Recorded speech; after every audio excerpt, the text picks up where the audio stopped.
EIKON, internationale Zeitschrift für Fotografie und Medienkunst. Welcome to KunstMatt. Today I will talk with Glenn Brown. Glenn Brown is one of the great painters of our time, born in Britain, in Hexham, Northumberland. He lives today in London and in Dasham in Suffolk.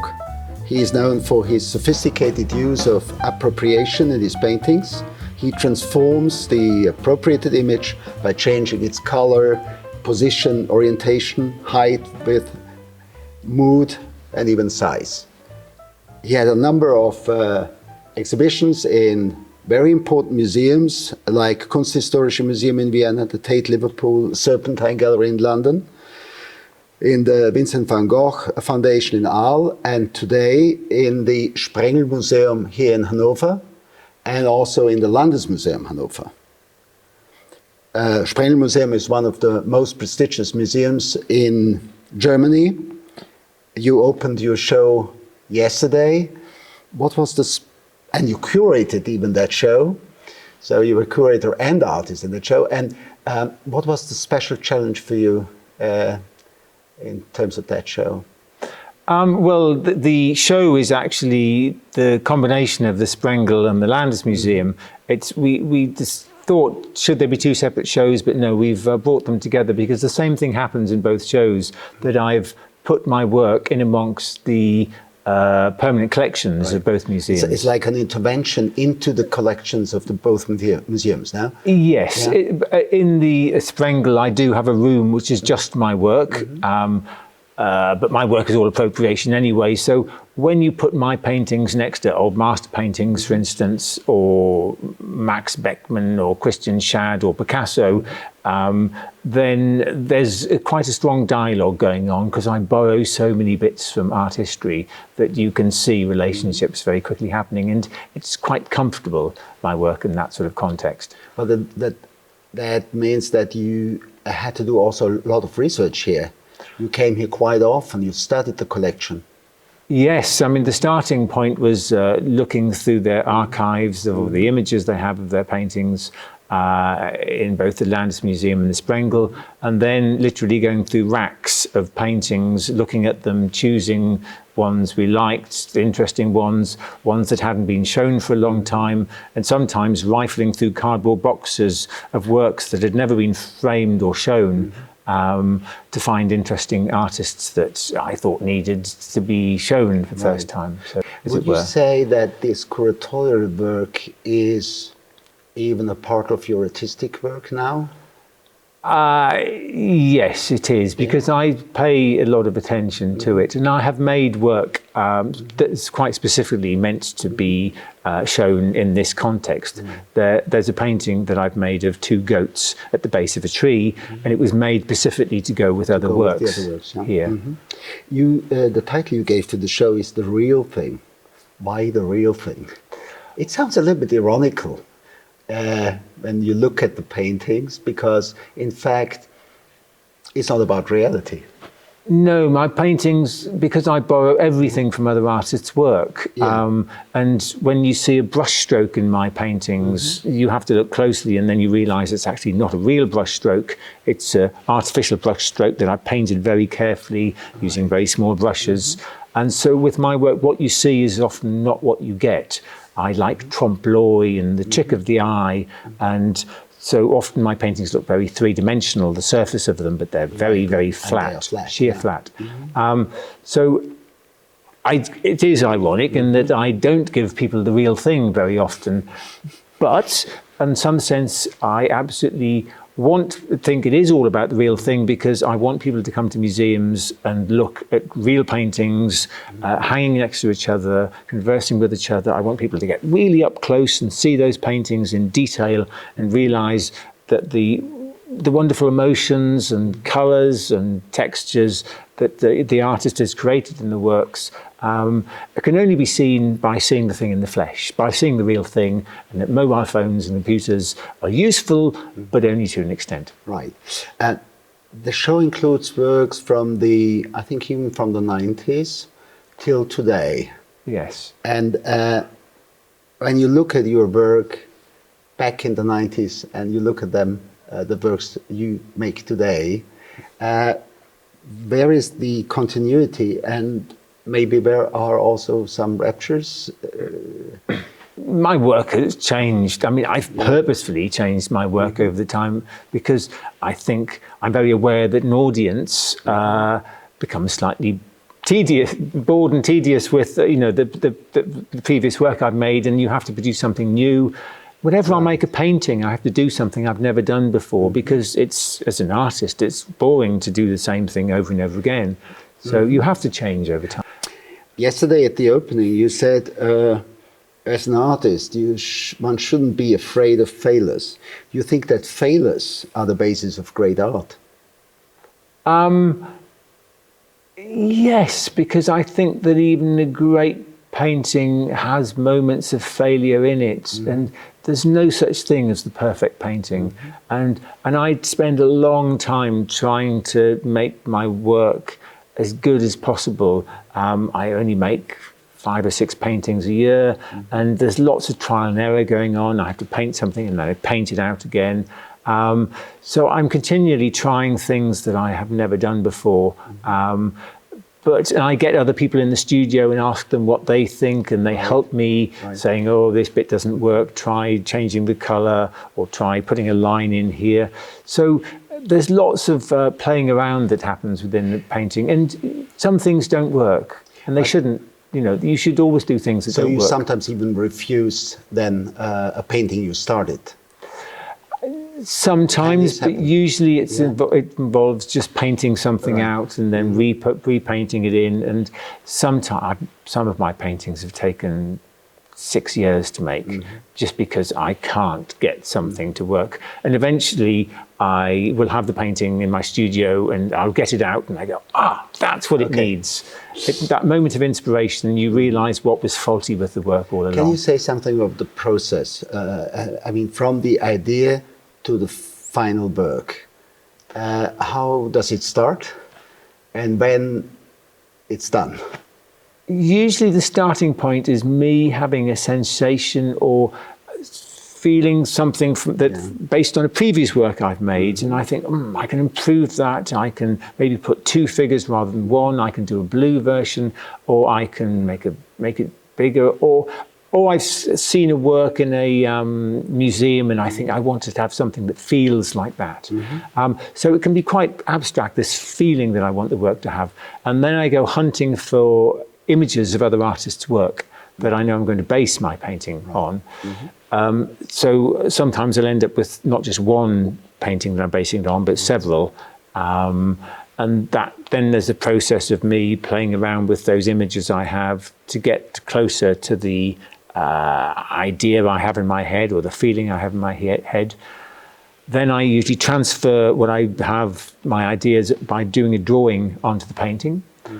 Once I'm happy with this drawing, then I start applying paint over the top. The drawings are usually quite complicated, I make, just line drawings. And then I start applying paint. And I often say that the oil paint over the top, the drawing is like the skeleton, and the oil paint is like the flesh. So the painting becomes like a body to me, and a painting's only finished when it's fully fleshed out, as it were, because I like the naked figure, or the human face that is generally unclothed or unhatted or whatever. I mean, you are artist, you are curator, and now you're even director of your own museum. You just recently opened the Glenn Brown Museum in London. What was the idea behind? I mean, usually artists get their museum after they died. They die, yes. You anticipated, and you created your own museum. What's the idea behind the museum?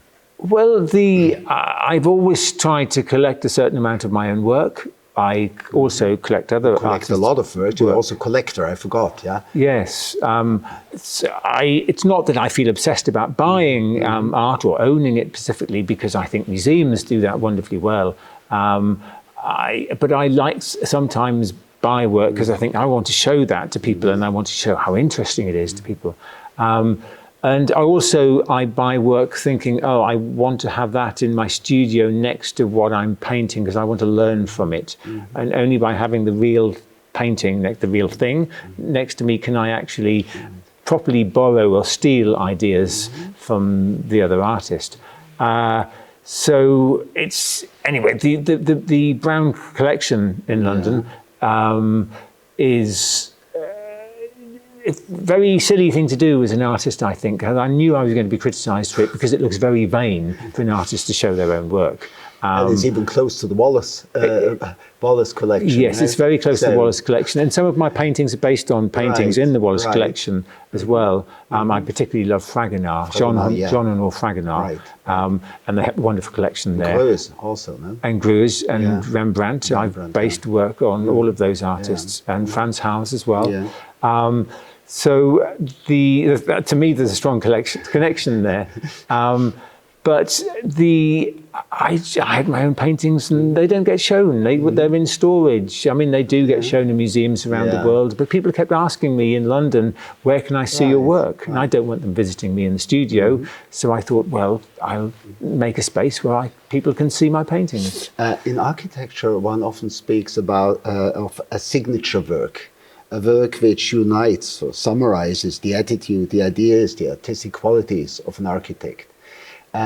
If you look at the show here, is there a work you would call a signature work, a work where whatever you believe in, your whole craftsmanship, your visions condensate? Well, I'd possibly divide my work into two and say that one of the earlier period, Glenn Brown's, was The Real Thing, which is a painting based on Frank Auerbach's work. I made a lot of work based on Frank Auerbach. He was a very unpopular painter when I started work on, when I started appropriating his. I was particularly fascinated because his very thick gestural brushstrokes were, I almost made, the first ones were almost straightforward photorealist paintings of his paintings. So I like to paint. And so the Real Thing, it doesn't really look like a Frank Auerbach at all, but it looks like a person who's turned into a Frank Auerbach in some sense, because it looks quite three-dimensional in the way I've painted it. There's a lot of alterations. So you'd never, ever think that it was a real Frank Auerbach. It doesn't look anything like it, but it's my version of Frank Auerbach. Or Frank Auerbach world, as it were. And then I would say the later period paintings that I make, where I'm obsessed with drawing, all of the starting points for the works are different drawings. There's a painting called Black Ships Ate the Sky that was painted in approximately 2 years ago. And I felt very happy when I finally finished that painting. It took me about 2 years to make. And it's a Andrea del Sarto figure combined with a Guido Reni drawing. I've combined the two, and it's sometimes difficult to see where one head ends and another one begins, and an ear in the middle. You're not quite sure who it belongs to. It's this very confusing mass of marks, and then there's this starry background behind. The starting point was my idea, the feeling I wanted was a Star Wars poster from the 1980s, which is a sort of strange thing. But I wanted this science fiction, fantasy, 1980s feel about the painting. Right.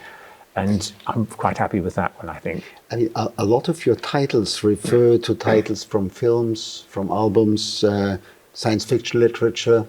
How important are these titles, and how are they related to the painting?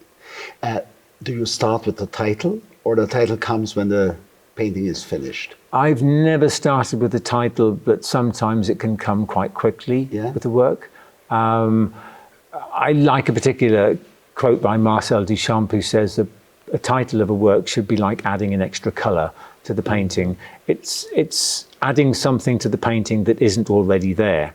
I don't really see the point of calling a painting that's a portrait, calling it portrait, because everybody knows it's a portrait. It adds nothing to the information. But calling it something like Black Ships Ate the Sky, or there's a painting here called Lactate Midwinter. Lactation is the production of milk, and then midwinter, which is just cold, and it's a very blue painting. And you don't quite know what it adds to the painting. It's a poetic resonance that you want the title to have. But yes, adding an extra colour. An art critic stated, and I quote, that you are less concerned with the art historical status of those works you appropriate than with their ability to serve your purpose, namely your epic exploration of paint and painting. And you said, I paint, painting. So the subject matter is not so important. Is it really just a pretext to paint?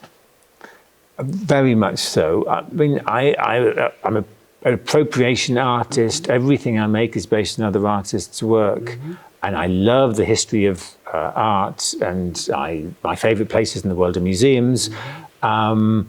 But I don't really want the audience necessarily to be obsessed with where my paintings come from. I don't think they really need to know who Andrea del Sarto is, who Fragonard is, even who Picasso is. They don't need to know in great depth. But I do want them to come thinking about what it is to be a human being, what it is to have a body, what it is to socialize with other people, what it is to feel emotions. And I want to bring those sort of rather raw elements, and just to look at them as if they're portraits or paintings of people. That's what's important to me. So the appropriation aspect, yes, is almost just an excuse to be able to do portraits and paintings of people. You live and work in London and in Desham. In the city and in the countryside. How does this influence your work? This life outside of London, in your wonderful house, which is I think a manor house from the 16th or 17th century? 17th century. 17th century. It's a wonderful house, and with a lot of love to the historical features. Do you need this atmosphere also to create your art? How is it connected with you as an artist, the world you live in, and you create for yourself? I like creating an interior of a house. I like making things. I like putting things together to create interesting atmospheres. In some sense, that's what I do in my paintings. So when it comes to a room, I want to do the same thing. I almost compose a room in the same way that I do a painting. I put a little bit of every colour, bit of different textures in there. You want something smooth, you want something rough, something hard and something soft. You want a bit of red, yellow and blue to put together. You want a bit of pattern, but not too much. Just like you do in a painting. And that's always entertaining for me to put together. I think interior designers done really well, or just as good as painters. It's just a different thing. You're just painting a room or putting together a room rather than... But anyway, in terms of being in the countryside, I find that quite difficult, I have to say, to paint in the countryside. I do have a studio and I work there, and I quite like the quiet, but I'm quite an urban painter. I like museums, I like an audience, I like people. So I like working in my studio in London because London feels energetic, it feels you have an audience, and culture seems more vibrant in London than it does in the middle of the countryside, in English countryside really. So although I work in the country, I don't really get inspired by it.